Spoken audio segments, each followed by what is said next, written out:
Hello, Virgo. This is Michelle, and I'm here to do your May 2021 tarot reading.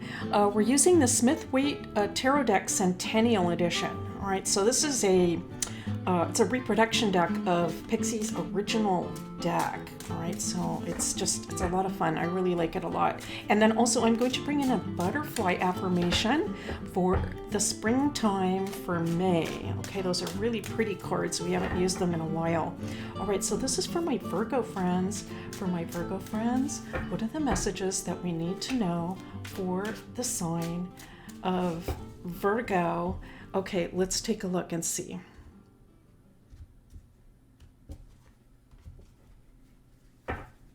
Wow, all right, High Priestess on the bottom of the deck. You know what, let's take that out and we're just going to put it right here. Oh my goodness, the sun right underneath it. You know how that happens. You could just keep pulling cards and go through the whole deck. I don't know if you've ever tried that as kind of a tarot reading exercise, but it's you can just keep reading. It's quite interesting. All right, so here, High Priestess, let's go for Virgo. 9 of Wands, all right. I know the imagery on the 9 of Wands is a little bit disconcerting, but let's wait until we get some more images out because I actually like the number. All right, so I like seeing the number 9 there, and oh my goodness, it's the 9 of Pentacles. Okay, goodness, that's interesting. And I had a little lecture there on the number 9. I didn't say why though, so it's not really a lecture. But nines, completion. You're getting there, close to the finish line. So that's obviously why we like to see the nines. 3 of Swords. Okay, that's interesting. Wow. All right, very potent card. I almost never pull the 3 of Swords in a reading, and I've pulled it twice this month. So, and the Death card, all right. Also, actually, I have to say, okay, so I'm hearing to pull 2 more cards when I'm ready to go with this interpretation. I have to say, this is looking very, very promising indeed. All right, I'm very happy to see these 9s here. Let's pull a few more. 6 of Cups. All right, interesting. And the 10 of Swords. Okay, boy, is this turning out to be a really potent reading. I'm thinking about last month, or maybe it was the month before, and I'm just remembering that we had a reading where the energy in the reading was really polarized. And I'm kind of like picking that up again here, like this real polarization of energy. So let me just pause here and let's just dig in just a little bit. Okay, so I think that's what we need to do is dig in a little bit.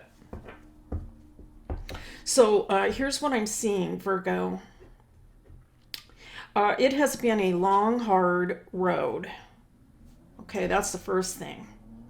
It has been a long, hard road for a lot of the Virgos out there.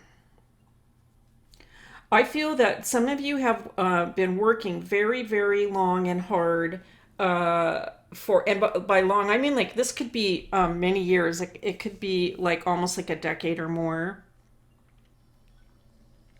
With just a real, I'm picking up like a lack of recognition or reward or recompense.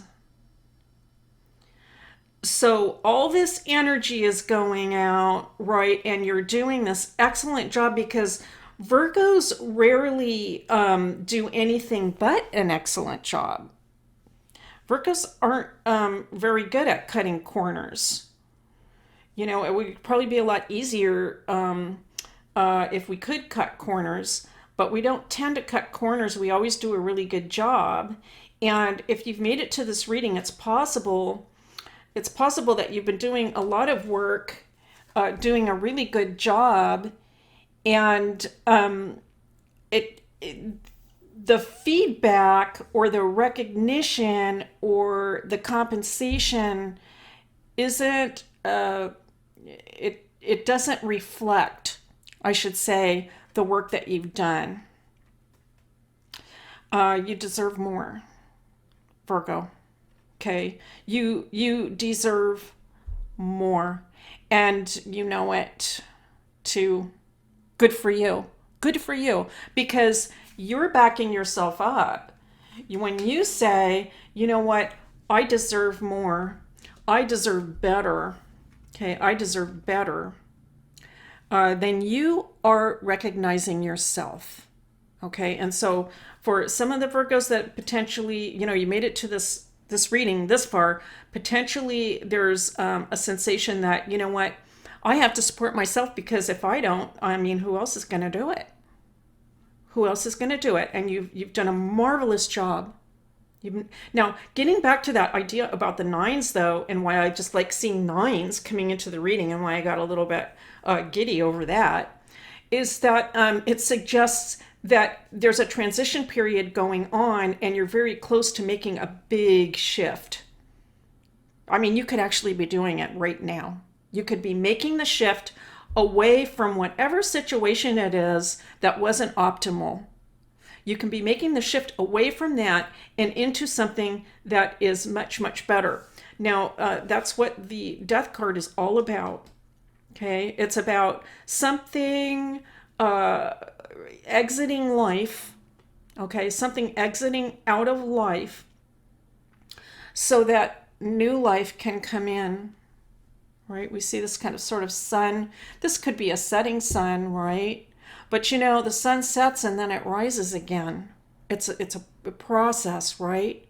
This is the renewal card, or regeneration card, or transition card. And I think this has been a goal. This has been a goal for some of the Virgos, has been, I am going to get through this major, major significant transition in life. And for some of you, I feel that you are very, very close to it now. I think that for some of the Virgos, actually tying up any loose ends or making those final moves, the final things that you need to do to get out of this old position and into this new position. I think that it doesn't happen without having some concerns, some worries with it, right? But you know what? That's understandable. That's normal, actually. I mean, for many of us, if you didn't have concerns or worries, about the future and how everything was going to go, if you're just kind of like jumping into things, it would be interesting if we got the Fool in this reading, but if you were jumping into things such as like the Fool might represent, right, without thinking in advance, and being concerned, then there's a possibility that, who knows how things would go for you. Okay, I think that you've thought things through carefully. Let's pull a few more cards. And here's exactly what I was talking about. The Wheel of Fortune. Exactly. Now, the Wheel of Fortune is an interesting card because, if we think about fortune from an older perspective, let's say a more, an earlier perspective, such as when these cards were developed, especially like the really old cards, the old trumps. I'm talking about like 18th century, okay, 16th century, like back during that time period. Fortune was a very hit or miss concept. You just did not know what was going to happen. And it was like this wheel was going to turn and you're just going to land wherever it just happens to take you. Not much control, right? Nowadays, we think of fortune differently. We think about manifestation and those sorts of techniques and the type of energy that we're putting into the universe. I think we have kind of both perspectives in this card. Because on the one hand, we can see this wheel kind of turning, and there's this, these kind of figures that are sort of ominous, kind of swirling around the snake. And I don't know, it's like kind of a, almost like a devilish kind of figure, a demonish, like something's just going to change and your fortune will change for the worse because, all of a sudden the wheel turns. There's kind of that there. But the other thing is, we have the Sphinx here on the top saying, you know what? I don't have to just sit here and wait to see what happens. There are some things that we cannot control in life, clearly. There are things that we cannot control. Of course, as the old wise saying goes, the thing is to know the difference between what we can control and what we can't. There are some things that we can't control, but that doesn't mean that there aren't other aspects of life that we can put energy into in order to assure our best outcome. And that's what we see the fixed signs here, really. It's like Taurus, Leo, this would be Scorpio, the eagle, and Aquarius, and they've got their noses in these books, right? The fixed signs are very busy. I feel that this represents you, Virgo. I think you've been very, very busy saying, you know what, I'm just not going to wait around to see what happens based on somebody else's decision or somebody else's treatment of me. I'm not going to wait around for that. I'm going to do what I can to assure that things turn out in the most prosperous and positive way. There's a little balancing act going on, right? There's a little balancing act between being very positive, let's say using techniques like being in the now, looking at your current blessings, realizing how much goodness that we have in life. That's a wonderful tool. So I think that some of us are spending more time on that. Like, wow, look, you know what? I am going to trust. I am going to trust in heaven above. I am going to trust in a higher power. I am going to look at the blessings that I have currently in life. That's going to put me in a very positive frame of mind. And then there will be times when we will shift and we will go back to feeling like I'm just not sure. I'm not sure exactly what is going to happen. All right. We have the Four of Cups coming in. All right. Also suggesting that there's going to be a little bit of a battle. I think that's what's coming through for me. I think Virgos are going to be in a battle. Good for you.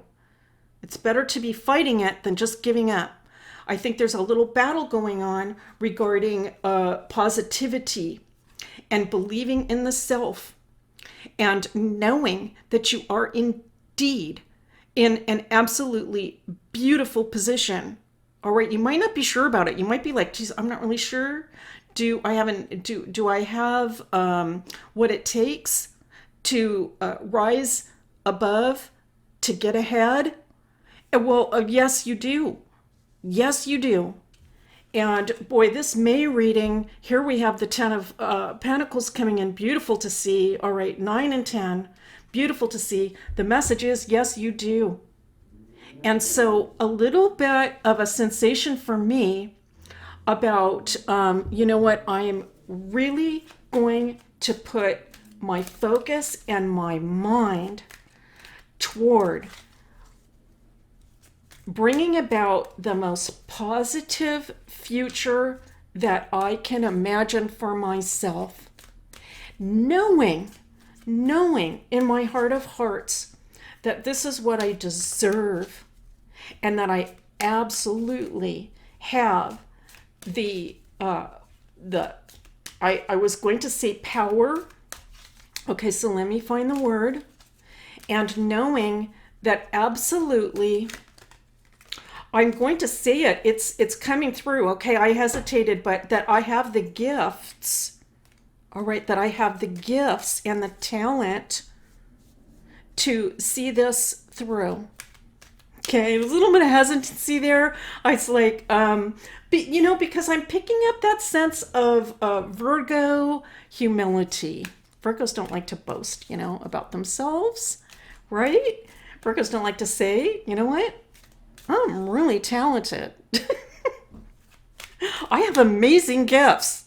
Okay, I have amazing gifts, and I want to be compensated. But I'm letting it out. I feel that Virgos are coming into a space where they're going to say, you know what, I'm willing to say it. I'm worth it. Okay, show me the money. Okay, or whatever other compensation is involved. Okay, because the better life is coming. That is what I am picking up mainly. And so now let's take a look at the butterfly affirmation. Wow, that energy was pretty heavy, I have to say. Virgo, I hope that you resonated with it and that was a good message for you. Let's take a look now. Look at this butterfly for you. It's all about focus now. That is what I'm seeing. It's all about focus. It's about making it to the finish line. It's about belief. It's about faith in yourself, and knowing that everything is going to be absolutely beautiful. Here is the message. Life doesn't have to be perfect in order for me to choose happiness. Today, I choose happiness. All right, you know why I giggled, Virgo, okay? Because the message is about perfectionism. All right, life doesn't have to be perfect in order for me to choose happiness. All right, so this is important for Virgos because oftentimes we have to check ourselves a little bit, right? We have to check ourselves, and that really gets back to this Six of Cups and using that tool of getting into the present moment. All right, getting into the present moment and seeing that indeed, there are many, many blessings in life for us now. Just allowing that, just kind of a gentle smile to come over your face, and thanking the higher power, thanking heaven above, however you frame that in your mind, for all the good things that we have. That's going to be, I want to say, almost like a tool or a strategy you can use to choose happiness today. Okay, Virgo, that's your message for May 2021. Thank you so much for being here. It's a pleasure and a privilege, as always. I really appreciate your being here, and I'll see you next time.